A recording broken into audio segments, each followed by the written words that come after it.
Capítulo 2645 Negociação com informações privilegiadas, parte 1 E o parlamento? Perguntou a Aleja. É difícil. Leia disse com um aceno de cabeça. A oferta de Israel era interessante apenas porque não havia alternativa.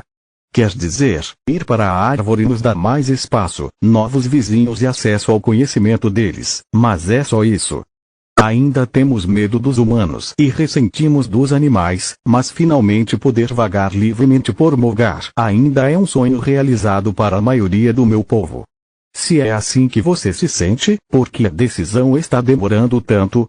Não tão rápido. A caçadora estreitou os olhos em aborrecimento. Essa é outra pergunta. Kizal tem um companheiro. Sim, uma mulher humana. Com qualquer outra pessoa, a Aleja teria dito não, mas para o elfo, a resposta tinha um significado diferente. Além disso, como um sinal de amizade, posso dizer que ele já está esperando seu primogênito, concebido em sua primeira noite. Sério? Só uma companheira. O grito de Leia foi tão agudo que os cachorros próximos uivaram. Isso me tornaria a segunda. Sim. A Aleja tinha acabado de dar à caçadora a confirmação de que Kizal estava interessado em relacionamentos de longo prazo e não atirou em festim. Agora, e o parlamento? A oferta do Lorde Pena do Vácuo é muito intrigante, mas os representantes não conseguem decidir o preço. Leia respondeu. O preço? Como se eles quisessem ser pagos. A Aleja levantou uma sobrancelha, confusa. Não, eu quis dizer o preço em vidas élficas. O outro elfo suspirou. Claro, agora temos mais pessoas do que nunca, mas levou muito tempo para chegarmos a esse ponto. O principal argumento contra a proposta de Giera é que corremos o risco de perder tantos guerreiros que nossa colônia pode retroceder por séculos, se não milênios. Não se esqueça de que dar à luz e treinar um único mago de elite élfico leva muito tempo. Claro, todos nós temos núcleos azuis, mas a maioria de nós não consegue usá-los corretamente. Além disso, há a questão da confiança. O parlamento tem medo de que, se perdermos muitos guerreiros, não seremos capazes de nos defender caso o conselho volte atrás em sua palavra e nos apunhale pelas costas. Entendo. A Aleja já sentiu. E se eu pudesse ensinar magia a todos até o nível 3? Certo. Me conte outra. Leia respondeu sarcasticamente. Como se não tentássemos isso por milênios, mesmo antes da Guerra das Raças. Estou falando sério. Olha. A Aleja pegou um livro sobre magia falsa de nível 1. Estava cheio de sinais de mão e palavras mágicas que não faziam sentido à primeira vista. Durante os últimos milênios, a magia humana progrediu a passos largos. Qualquer um com um núcleo adequado pode agora dominar a magia, desde que aprenda de cor essas coisas. Não há necessidade de aprender a perceber o fluxo de mana, usar runas, regular a saída de mana e tudo mais. Se for verdade, pode mudar o jogo. Leia folheou as páginas, reconhecendo nos desenhos algumas das magias mais comuns ensinadas nas academias élficas. Quanto tempo um humano leva para dominar tudo isso? Com base no talento, de 1 a 6 meses. Então, para um elfo, deve levar no máximo alguns anos, já que não requer entendimento, apenas memorização. Os níveis mais altos são mais difíceis, mas o princípio básico é o mesmo. Se você me deixar levá-lo ao Lorde Baleza, ele pode estudá-lo e usá-lo para convencer o parlamento. Mas não faço promessas. Leia disse depois de tentar e conseguir executar o feitiço mais simples depois de apenas algumas tentativas. É tudo o que peço. A Aleja passou o resto de sua estadia em Cetralie projetando a lenda do rei Valeron para seus companheiros elfos, seguida por tudo que lhes mostrasse um mundo que os esperava além das fronteiras da Fringe. Cidade de Lutia ao mesmo tempo. Já passava do pôr do sol no reino e Camila tinha saído de casa no Dolodean para fazer compras de supermercado. Ela não precisava de nada, só queria ficar sozinha por 5 minutos. Depois de mais um dia maravilhoso no trabalho, ela voltou para casa e foi importunada pelos nobres locais que queriam conhecê-la, pelos comerciantes que imploravam para que ela aceitasse seus presentes e os mostrasse aos seus amigos nobres e pela realeza. Eles estavam organizando um chá de bebê para Elisia, depois marcando uma data para uma gala após seu nascimento para conceder ao bebê um título nobre. A rainha também estava pressionando Camila a tirar uma licença de seu trabalho e participar da vida da corte. Juro pelos deuses que vou assassinar a próxima pessoa que falar comigo. Não importa quem seja. Ela respondeu à saudação do balconista, fazendo calar a boca e se esconder atrás do balcão. Não foi tanto pelas palavras, mas como elas expressou. Com presas substituindo seus dentes, suas pupilas ficando verticais, enquanto seus olhos flamejavam com mana amarela, e respirando uma explosão significativa de chamas de origem. Infelizmente, lá fora já havia uma festa surpresa esperando por ela. Eu disse a você que essa seria nossa oportunidade de ouro. Com Veren morto, não há demônios ou golems protegendo sua esposa, apenas aqueles idiotas do corpo da rainha. E ela nos fez o favor de derrotá-los com aquela coisa. Corman Fent, um desperto do Império, disse. Sim, claro, mas e os guardiões? Vocês não ouviram falar do Dia do Sol Negro? Como evitamos acabar com os caras de Giera? Pestos Mar do Reino disse. Na verdade, esse é o nosso bilhete para o sucesso. Corman respondeu. Estudei os relatórios. Nenhum guardião interveio até que ela estivesse machucada. Só precisamos nocauteá-la e pronto. Veren fará o que pedirmos e pagará qualquer preço.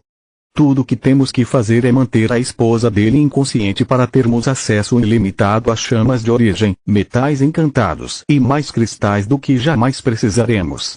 Quando terminarmos com ele, sempre podemos vendê-lo a um de seus inimigos. Eles se vingam, nós ganhamos uma carga enorme e não teremos que passar a vida protegendo nossas costas. Ainda parece perigoso para mim.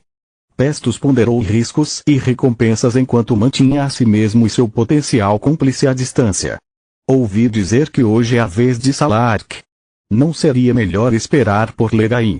Não, cara. Corman balançou a cabeça. Tiriz e Legain não tem nada para fazer o dia todo, enquanto Salark tem um país inteiro para governar. Esta é a hora do rush para o deserto e ela deve estar até o pescoço na burocracia agora. Você não tem nada com que se preocupar, não é como se ela pudesse. Ela, por favor, não se importe comigo e termine o que você estava dizendo.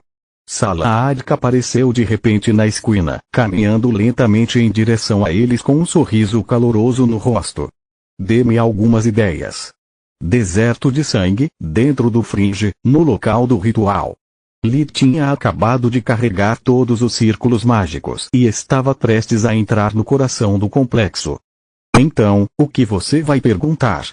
Fria disse. Não sobrou muita coisa. Ele deu de ombros. Vou com como alcançar a Violeta para mim e Dragoiode para Arjatar.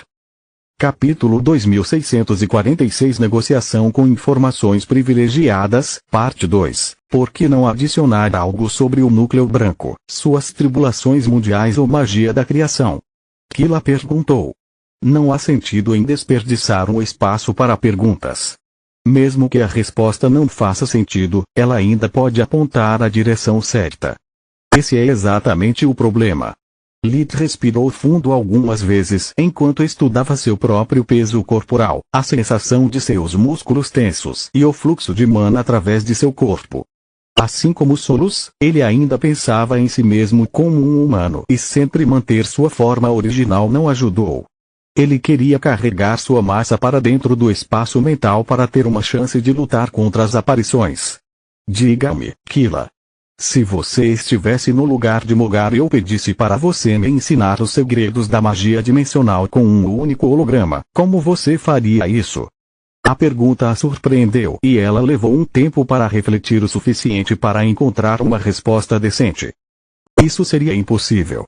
Ela respondeu. Há muitos fatores para controlar e a energia em jogo é igualmente complexa. O melhor que eu poderia fazer se você soubesse alguma coisa sobre magia dimensional é mostrar uma magia básica como loop e esperar que você entenda o resto por conta própria. Meu ponto exatamente. Ele assentiu. E isso se você quisesse me ensinar algo em primeiro lugar, enquanto sabemos que Mogar não opera dessa forma. A resposta dela é sempre algo vago que aponta para a solução, mas é inútil por si só. Minha aposta é que se eu pedir magia da criação, eu vou pegar a vovó ou a Baba Yaga, já que elas são as únicas professoras que eu poderia pegar. Pena que elas são muito acima do meu nível e iriam me dar uma surra no instante. Droga, temo que você esteja certa. Kila mordeu o lábio inferior enquanto vasculhava o cérebro em busca de outra pergunta valiosa. Quanto ao núcleo branco, não tenho ideia de onde começar, já que nunca pesquisei sobre ele. Caramba, eu nem tenho violeta brilhante, então tenho certeza de que até mesmo um conselho amigável passaria despercebido para mim, muito menos uma charada confusa. Por fim, perguntar sobre minhas tribulações mundiais é uma péssima ideia. Pelo que entendi ao falar com a vovó e os outros que passaram por elas como Scarlet, saber a resposta provavelmente sabotará o teste completamente. Mogar foi bem claro com Solus quando disse que não permite trapaça. Eu concordo, mas então por que você não pergunta a ela sobre magia do vazio? Kila perguntou. Por que eu faria isso? Porque se Mogar lhe mostra uma imagem, você pode aprender com ela.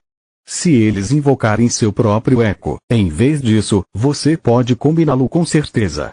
Quero dizer, você é o criador da magia do vazio. Lutar contra si mesmo não deve ser uma tarefa impossível. Ela respondeu.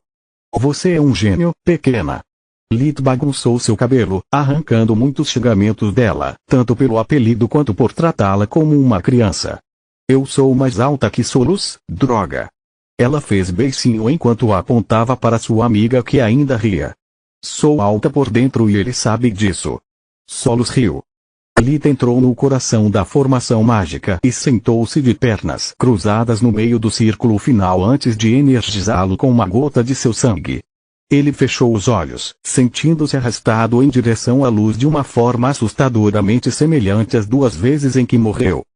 As principais diferenças eram que dessa vez ele estava atendendo a um chamado em vez de ser arrastado como uma folha ao vento e que não havia paz interior nem clareza emocional na brancura que o cercava. Ele ainda era Litver/Derek McCoy, com todos os seus traumas, esperanças e preocupações. A primeira coisa que ele fez foi olhar para si mesmo, curioso para ver qual das formas humanas ele havia assumido. A julgar pelo tamanho das minhas mãos e pelo fato de que estou usando a armadura andarilho do vazio, ainda sou Lit.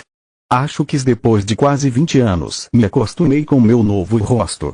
Ele disse em voz alta, sabendo que pensar era inútil. Olá, Mogar. Como vai? Precisa de algo? Ele perguntou descaradamente no momento em que se recuperou da transição para o espaço mental. Boa tentativa. Uma voz familiar riu atrás dele. Eu devo fingir que não sei que vocês solos conversam. Quantas vezes eu tenho que dizer sem trapaça? Isso não é. Lit se virou, encontrando-se diante da imagem cuspida de sua mãe, que o calou colocando o dedo indicador em seus lábios. Era um gesto familiar que Elina sempre fazia quando ele era pequeno e fazia muitas perguntas seguidas para preencher as lacunas em sua compreensão da língua mogariana. Isso quase o impediu de perceber que o cabelo e os olhos dela eram da cor errada, mas não perceber as grandes asas vermelhas membranosas em suas costas era realmente impossível. SHHH, criança. Até as palavras dela eram as mesmas, enviando uma sensação familiar e calorosa por todo o corpo dele. Eu estava brincando. Eu disse essas coisas a ela por um motivo. Mesmo que sua cortesia seja cínica, eu ainda aprecio o pensamento. Bem-vindo de volta para casa, Lit. Mogar usando uma expressão similar a quando ele alcançou a Violeta o deixou perplexo, mas ele permaneceu quieto. Estou bem, obrigado, e sim, eu preciso de ajuda, mas você não está pronto. Ainda. Você quer dizer que espera que eu esteja pronto no futuro ou que sabe que estarei pronto? Ele perguntou. O que você acha? Nenhuma esfera de energia apareceu, então Lit presumiu que eles ainda estavam conversando. Eu acredito que você espera que eu esteja pronto com base nos eventos atuais. Ele respondeu. Há muito tempo me pergunto que diabos foi a visão que recebi quando criança e como ela poderia mudar em tempo real assim que uma parte do plano dos traidores falhou. Eu não acredito em bobagens como destino. A vida é complicada demais para ser predeterminada. Eu acho que a visão foi apenas sua projeção com base nos dados que você tinha na época. Como você disse a Solus, você sabe tudo o que todos fazem e pensam a qualquer momento. Ao observar os eventos se desenrolarem em ambos os lados do conflito, não foi difícil para você prever quem venceria. As visões que você me mostrou não eram tanto o futuro, mas os planos de Lucart que você ouviu da boca dele sabia que teriam sucesso devido aos seus agentes adormecidos usando um anel de escravo. Tudo que você tinha que fazer era me manter atualizado conforme as várias peças do quebra-cabeça se encaixavam ou se desfaziam, e eu tinha a melhor coisa depois da clarividência. Negociação com informações privilegiadas. Brilhante. Mogarelina riu. Eu admito, você está certa. Não existe destino. Eu apenas trapaceei. Posso lhe perguntar sobre essas asas ou isso faria parte da nossa reunião de negócios? Ah, essas coisas bobas? Ela as abanou alegremente, como um pintinho tentando aprender a voar antes de envolvê-las em volta dos ombros e da barriga de grávida. Isso é tudo culpa sua, criança. Você é um menino da mamãe que deseja que sua mãe desperte sua linhagem. Continua no próximo vídeo.